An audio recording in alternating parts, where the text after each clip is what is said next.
જય વિજ્ઞાન જય સંવિધાન। મિત્રો, હું કમલેશ જાદવ।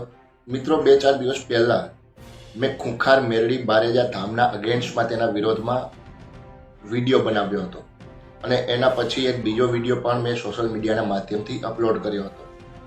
એમાં ઘણા લોકો એવું કહે છે કે અમારી માતાજી વિશે, અમારી દેવી શક્તિ વિશે શું કામ આવું બોલો છો? સતના ક્યારે પારખાના લેવાના હોય?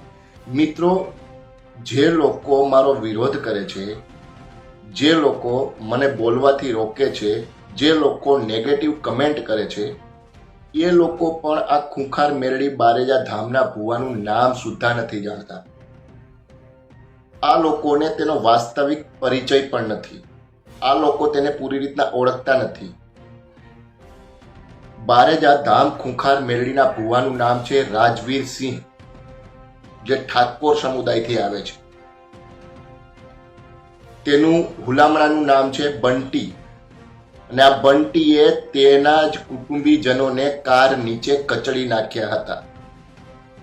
જે તે સમયે પતંગ ઉડાવવાની નજીવી બાબતને લઈ અને આ બંટીએ તેમના પરિવારજનોને કાર નીચે કચડી નાખ્યા હતા। જો કે વાત અહીંયા પતંગની ખાલી ફગાવવામાં આવી છે। આ વાત અને આ બાબતનો મુદ્દો કંઈક અલગ હતો। મુદ્દો એવો હતો કે બારેજા ધામ ખૂંખાર મેરડીનો ભુવો રાજવીર ત્યાં મંદિરનું નિર્માણ કરવા માંગતો હતો અને અમુક એના કુટુંબીના સભ્યોએ મંદિર નિર્માણ માટે ફાળો ના આપ્યો। તેની વેર ઝેરની ભાવના રાખી અને આ રાજવીરે તેના અમુક પરિવારજનોને કાર નીચે કચડી નાખ્યા હતા। મારી પાસે તટસ્થ આધાર પુરાવા છે। પહેલા તો તે સમાચાર તમે જુઓ, તે ન્યૂઝ જુઓ। એના પછી જે પીડિત પરિવાર છે, જે હોસ્પિટલમાં દાખલ હતા તે સમયે, તે બધીના મેડિકલ દવાખાનામાં જે સ્ટેટમેન્ટ લેવામાં આવ્યા છે, એ બધા જ સ્ટેટમેન્ટ હું તમને રજૂ કરીશ। મિત્રો, માતાજી ક્યારેય ખૂંખાર ના હોઈ શકે। આ લોકોએ પોતાનો ધંધો ચાલુ રાખવા માટે, પોતાની રોજીરોટી કમાવા માટે, લોકોને અંધશ્રદ્ધામાં ભરમાવવા માટે, લોકોને અંધશ્રદ્ધામાં ધકેલવા માટે અને એક પાખંડ ઊભું કરવા માટે, ધર્મના નામે ધતિંગ કરવા માટે માતાજીઓને પણ અલગ અલગ નામ આપી દીધા છે, જેવા કે ખૂંખાર મેરડી, ટાઈગર મેરડી, અમૃત બાપાની મેરડી, ફલાણી મેરડી, ઢીકડી મેરડી। અરે ભાઈ, માતાજીને તો છોડી દો। તમારા અંગત સ્વાર્થ માટે, તમારા નિજી સ્વાર્થ માટે માતાજીને અલગ અલગ નામ શું કામે આપો છો? ખૂંખાર એટલે કોઈ પ્રાણી હોઈ શકે, કોઈ જાનવર હોઈ શકે। જે હિંસક પ્રાણી હોય તેને સાદી અને સીધી ભાષામાં ખૂંખાર કહી શકાય। તો માતાજી કોઈ પ્રાણી નથી, કોઈ જાનવર નથી। માતાજી છે જે દૈવિક શક્તિ છે, ઈશ્વરી શક્તિ છે, ને માતાજી ક્યારેય કોઈના શરીરમાં આવતી નથી। અને જ્યારે પણ કોઈ માતાજી કોઈના શરીરમાં આવે તો માતાજી ક્યારેય કોઈને આવો પાખંડ કરવાનું નથી કહેતા। માતાજી ક્યારેય કોઈને ધૂણવાનું નથી કહેતા। અને માણસના શરીરમાં પહેલા તો ક્યારેય કોઈ ઈશ્વરી શક્તિ કે દૈવિક શક્તિ પ્રવેશ કરી જ ના શકે। એટલે આ તદ્દન બોગસ, વાહિયાત અને ઉપજાવી કાઢેલી વાતો છે આ પાખંડીઓ દ્વારા। પોતાને કમાવા માટે થઈ, પોતાની રોજીરોટી ચલાવી રાખવા માટે જનતાને ઉલ્લુ બનાવે છે, મૂર્ખ બનાવે છે, જનતાને લૂંટે છે, ધર્મના નામે ધતિંગ આચરે છે। આવા પાખંડીઓને ઓળખવાની, સમજવાની જરૂર છે। આવા પાખંડીઓથી દૂર રહેવાની જરૂર છે। પહેલા તો આ વિડીયો જુઓ, પછી જે પીડિત પરિવાર છે, જે કાર નીચે કચડાયેલા હતા અને જે લોકો ઈજાગ્રસ્ત થઈ અને દવાખાને એડમિટ થયા હતા, દાખલ થયા હતા, તે બધા લોકોનું સ્ટેટમેન્ટ પણ તમે જુઓ।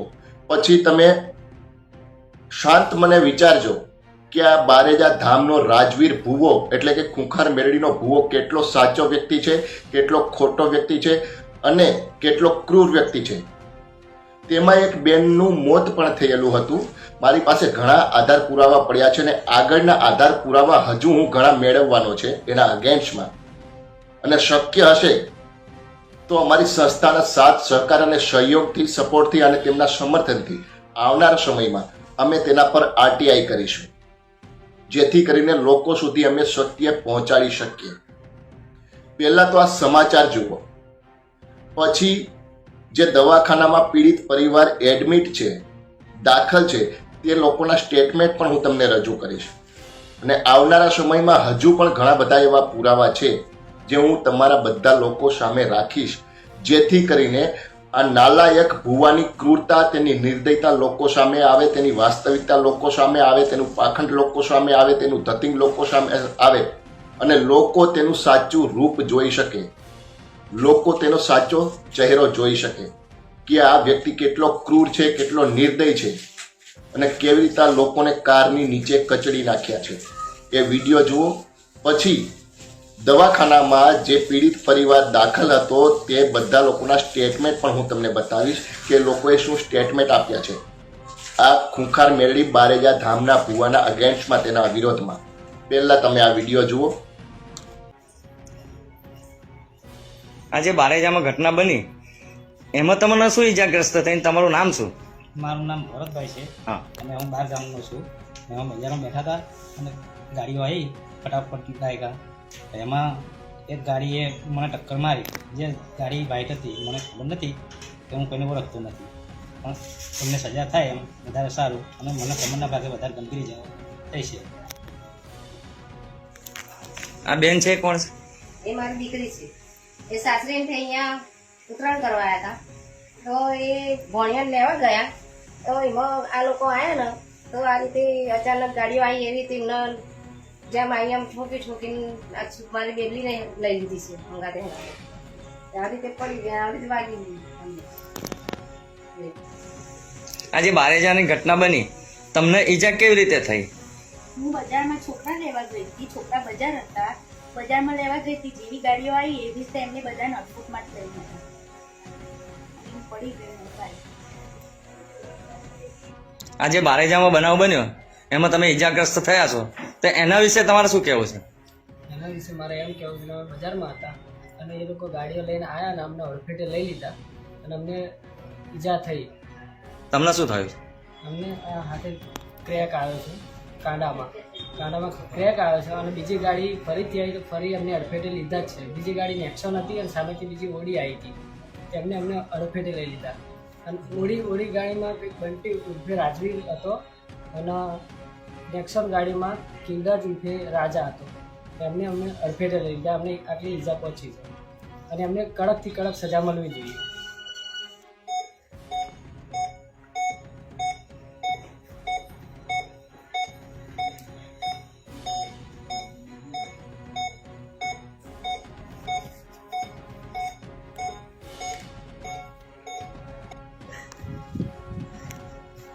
આજે બારેજાની ઘટના બની એમાં તમારું શું કહેવું છે? હું ઊભો હતો બાજુમાં, તો એટલે થોડી ગાડી રાજવીર ચલાવતો હતો. ત્યારે હું સાઈડમાં ઊભેલો હતો, ત્યારે રાજવીર ફૂલ સ્પીડમાં ગાડી લઈને આવ્યો. મારો બચાવ કરવા માટે મેં હાથ લગાવ્યો તો હાથમાં કાચ વાગ્યો, તો મને ઈજા થઈ, મારા ટાંકા આવ્યા અને વાગ્યું અને મારો બચાવ કરવા હું સાઈડમાં ખસ્યો તો બીજા બધાને, મંજુળાબા બધા વગેરે લોકોને વાગ્યા. એમાં આ બધાને કડકમાં કડક કાયદો લગાવો અને સજા થવી જોઈએ.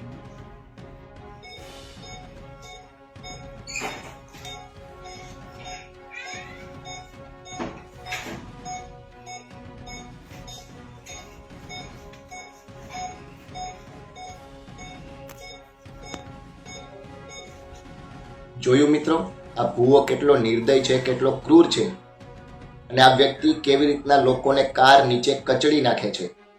તમને શું લાગે છે, એટલો ક્રૂર અને નિર્દય વ્યક્તિ ક્યારેય માતાજીનો ઉપાસક કે ભૂવો હોઈ શકે ખરો? તે માતાજીને માનનારો વ્યક્તિ હોઈ શકે ખરો? વેર ઝેરની ભાવના રાખીને લોકોને કચરાની જેમ ગાડી નીચે કચડી નાખે છે, અડફેટે લઈ લે છે અને જીવલેણ ઈજાઓ પહોંચાડે છે, ગંભીર ઈજાઓ પહોંચાડે છે. શું આ વ્યક્તિ માતાજીનો ઉપાસક, માતાજીનો આરાધક કે માતાજીને માનનારો વ્યક્તિ હોઈ શકે ખરો? આ એક નંબરનો પાખંડી વ્યક્તિ છે, એક નંબરનો ધતિંગબાજ વ્યક્તિ છે, એક નંબરનો નાલાયક વ્યક્તિ છે. આ એટલો ક્રૂર અને નિર્દય છે કે એના પરિવારજનોને પણ નથી છોડ્યા. મિત્રો, આવા પાખંડી ઉપર જો તમે ભરોસો કરશો તો આવનારા સમયમાં તેનું પરિણામ તમારે પણ ભોગવવું પડશે. આ વ્યક્તિ એટલી મોંઘી મોંઘી ગાડીઓમાં એટલા માટે ફરે છે કારણ કે ગુજરાતની ભોળી જનતા તેને પ્રોત્સાહન આપે છે, તેને ભગવાનનો દરજ્જો આપીને બેઠા છે. પણ આ વ્યક્તિ ગંદી નાળીના ગટરનો કીડો હોય તેવી હરકતો કરે છે ને આ વ્યક્તિ માતાજીના નામે ગુજરાતની ભોળી જનતાને લૂંટી રહ્યો છે. આવા વ્યક્તિ પર ભરોસો કરતા પહેલા એક વખત નહીં, બે વખત નહીં, પણ હજારો વખત વિચાર કરજો. કારણ કે આવા વ્યક્તિ માત્ર ને માત્ર ભોળી જનતાને લૂંટતા હોય છે, ભોળી જનતાને ગુમરાહ કરતા હોય છે, ભોળી જનતાની અંદર ડરનો એક માહોલ ઊભા કરતા હોય છે, ભોળી જનતાને લૂંટી અને પોતાનું ભરણ પોષણ અને પોતાની રોજીરોટી કમાતા હોય છે, ધર્મના નામે ધતિંગ કરતા હોય છે. અને માતા, કોઈ દૈવિક શક્તિ, કોઈ ઈશ્વરી શક્તિ ક્યારેય કોઈ માણસ માત્રના શરીરમાં આવી ના શકે, અને આવા પાખંડી અને આવા નાલાયકના શરીરમાં તો ક્યારેય નહીં. એટલે સમજી વિચારીને આવા પાખંડીઓ પર ભરોસો કરજો. મળશું ફરી પાછા એક નવા વિડીયો સાથે. ત્યાં સુધી જય ભારત, જય સંવિધાન, જય વિજ્ઞાન.